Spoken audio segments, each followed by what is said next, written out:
What's going on, friends? This is the Texas League weekly video podcast.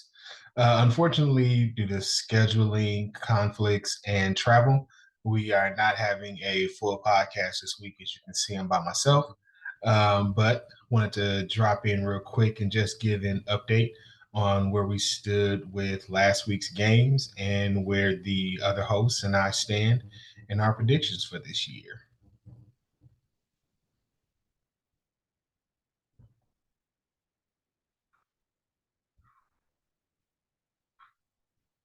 So we'll start off by reviewing, and you can see this week's games, how they shook out.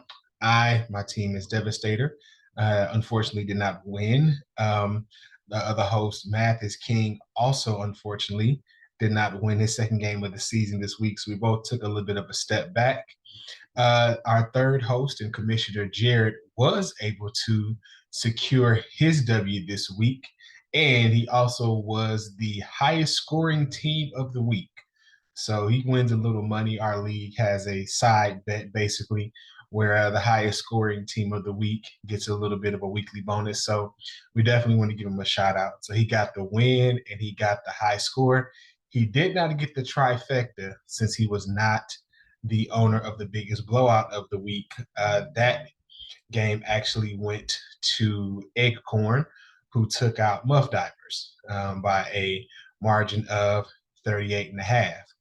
So, with that being said, let's take a look at our updated scoring.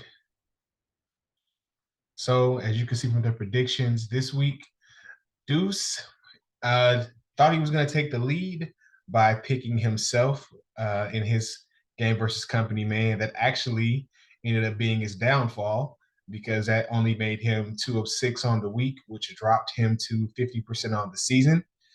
Jared was the high man this week as he had 4 correct picks. Looks like that pick against the family actually worked out in his favor.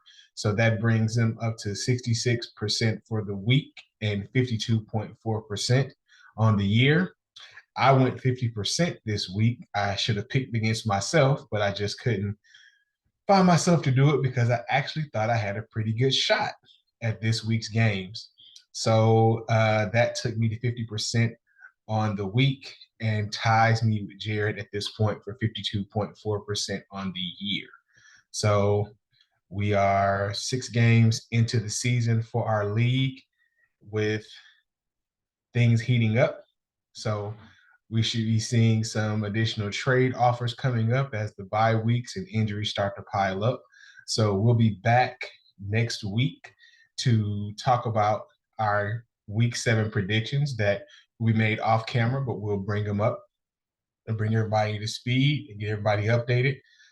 Hopefully, we'll have a lot better quarterback play this weekend. And if you're a fantasy player, you know that last week's quarterback play was pretty bad, not just looking at Tom Brady, but a whole lot of quarterbacks. Coaches continue to outsmart themselves going forward in the red zone instead of just taking the points. So I know that is affecting a lot of teams.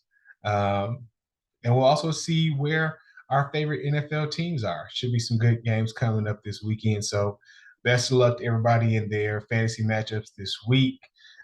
Don't be afraid to make a trade. Make sure you're watching that waiver wire and those injury reports. Pick somebody up when you need them, and don't leave injured players in your starting lineup. Make it competitive. All right. Best of luck to everybody.